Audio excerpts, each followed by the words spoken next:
Assalamualaikum warahmatullahi wabarakatuh. Kembali lagi bersama Ngopi, ngobrol happy bersama Bahagia TV. Nah, teman-teman semuanya, pada episode kali ini aku akan kembali menemani kalian. Aku Talitha Nasyuharyanti sebagai host pada episode kali ini. Nah, kita akan membahas topik yang sering dianggap tabu padahal sangat penting untuk dipahami, yaitu seksualitas dari sudut pandang edukasi. Nah, sudah hadir bersama kita Kakak Nai dari Universitas Airlangga. Nah, mahasiswa dari Universitas Airlangga. Bersama Kakak Nai kita akan ngobrol santai, membuka wawasan, dan meluruskan berbagai pemahaman tentang seksualitas secara sudut pandang edukasi. Yuk langsung saja kita mulai obrolannya. Kakak Nai, bisa perkenalan terlebih dahulu, Kak? Oke, baiknya sebelumnya perkenalkan, nama aku Nailima Imana. Aku mahasiswa kebidanan dari Universitas Airlangga semester 5. Jadi mungkin sebelum kita mulai obrolan kita pada siang hari ini, mungkin izinkan aku untuk menjelaskan sedikit tentang prodi kebidanan. Nah, jadi di prodi kebidanan itu kita itu nggak hanya belajar tentang kehamilan, persalinan, bayi, anak-anak, tapi kita itu juga mempelajari tentang remaja, di mana kita itu mempelajari gizi remaja, kesehatan mental remaja, bahkan hingga kesehatan reproduksi dan seksualitas pada remaja. Kenapa sih kita itu juga mempelajari remaja? Karena masa remaja itu kan juga hal yang penting ya untuk nantinya mempersiapkan kehamilan di masa yang akan mendatang, seperti itu. Oke, baik.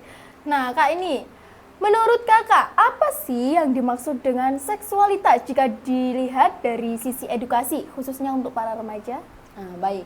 Membahas tentang seksualitas, sebenarnya masih banyak ya orang-orang yang beranggapan bahwa edukasi seksualitas itu hanya mempelajari tentang hubungan seksual aja. Padahal cakupannya bisa lebih luas daripada itu. Jadi edukasi seksualitas itu juga mencakup pengenalan diri, perubahan tubuh. Jadi yang pada masa-masa remaja ya khususnya, remaja itu akan mengalami banyak perubahan tubuh. Misal pada wanita dia menstruasi, terus dia mengalami perubahan-perubahan di bagian-bagian tubuh tertentu, atau pada laki-laki dia mimpi basah juga mengalami perubahan-perubahan pada tubuh tertentu. Itu adalah hal yang wajar. Dan juga dalam edukasi seksualitas itu kita juga mempelajari tentang perubahan perasaan pada remaja. Kan pada remaja itu kan biasanya ada perubahan perasaan seperti suka terhadap lawan jenis. Ya, Nah, banyak banget Kak. ya, nah salah satu tujuan dari edukasi seksualitas itu adalah kita memberitahukan kepada remaja bahwa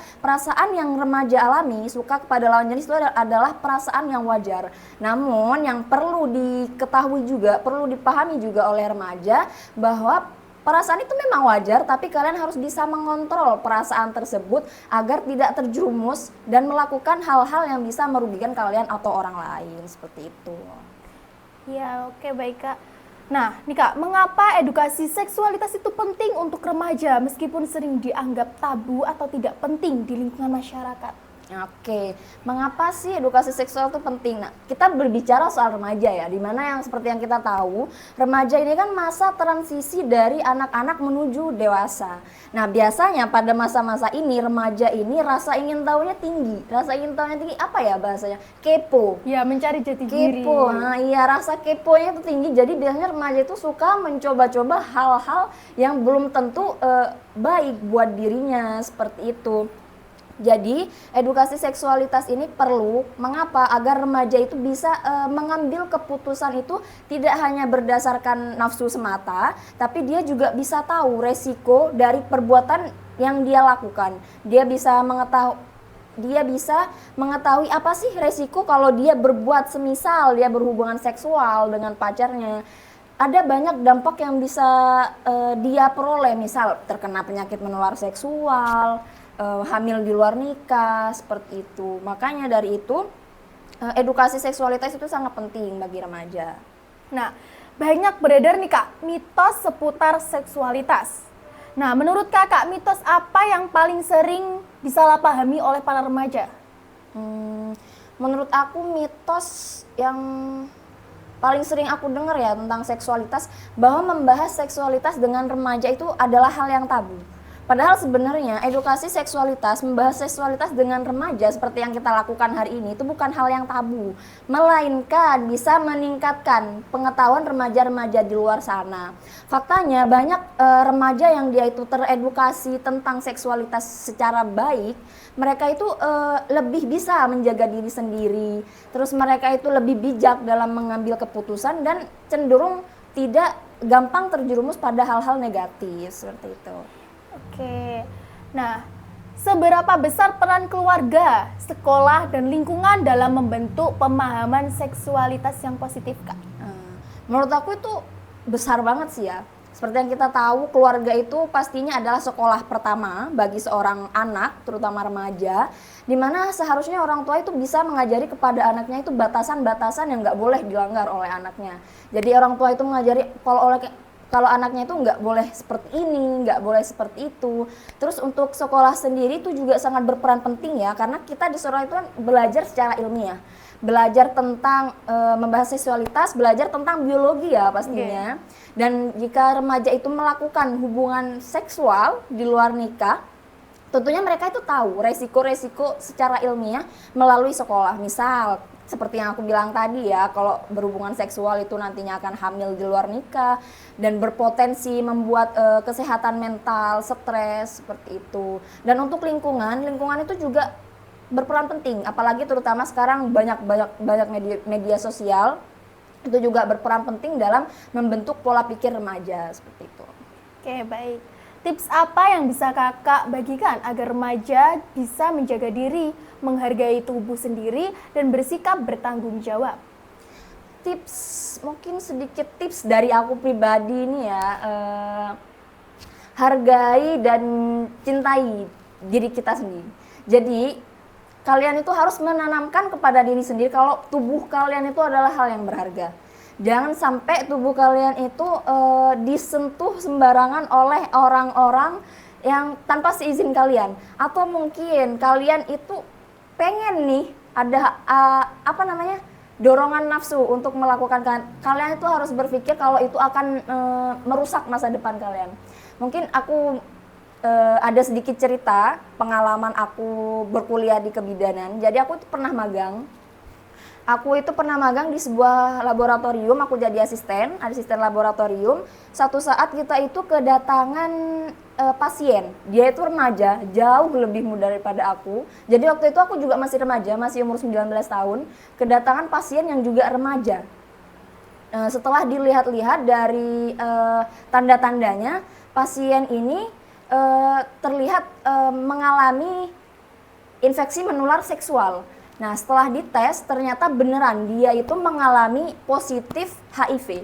Jadi untuk sedikit informasi ya, HIV ini hanya bisa ditularkan lewat hubungan seksual atau lewat suntikan yang digunakan berbarengan dari darah ke darah. Misal ada suntikan yang udah dipakai oleh orang yang menderita HIV, terus dia itu dipakai ke kamu, nah kamu bisa tertular. Nah, setelah ditelusuri pada anak ini, ternyata dia terinfeksi HIV itu karena dia sering berhubungan dengan pacarnya. Dan yang paling gongnya lagi, pacarnya itu adalah sesama jenis. Jadi dia itu terinfeksi penyakit ini karena pergaulan yang tidak sehat, karena nafsu sesaat. Dia HIV ini kan di Indonesia, bukan hanya di Indonesia, dia itu penyakit ini adalah penyakit yang tidak ada obatnya. Terapinya ada, tapi dia nggak bisa disembuhkan.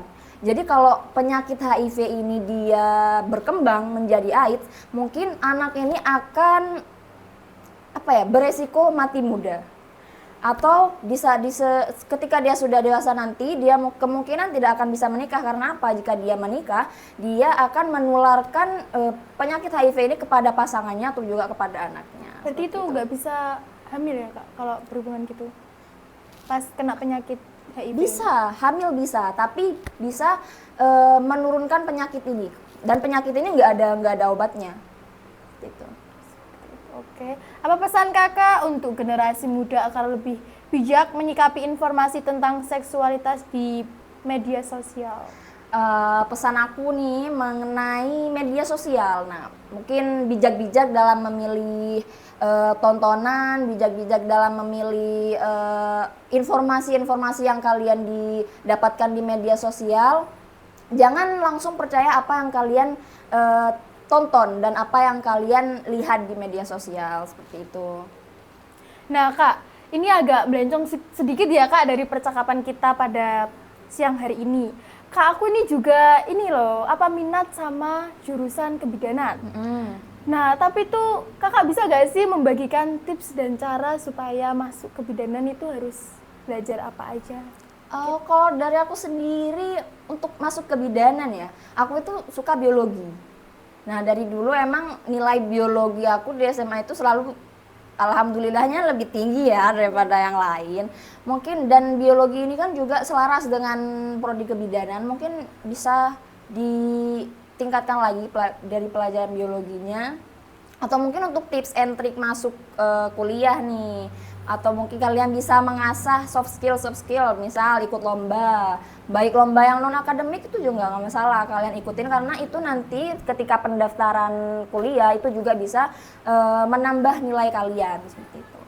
Ya, baik. Oke, terima kasih ya kakak atas ilmu yang udah dibagiin ke kita semuanya. Nah, untuk teman-teman semuanya tetap tonton Ngobrol Happy bareng Bahagia TV di Bahagia TV. Aduh, maaf typo banget teman-teman. Nah, teman-teman semuanya tetap semangat, jangan patah menyerah. Tetap tonton episode berikutnya. Terima kasih.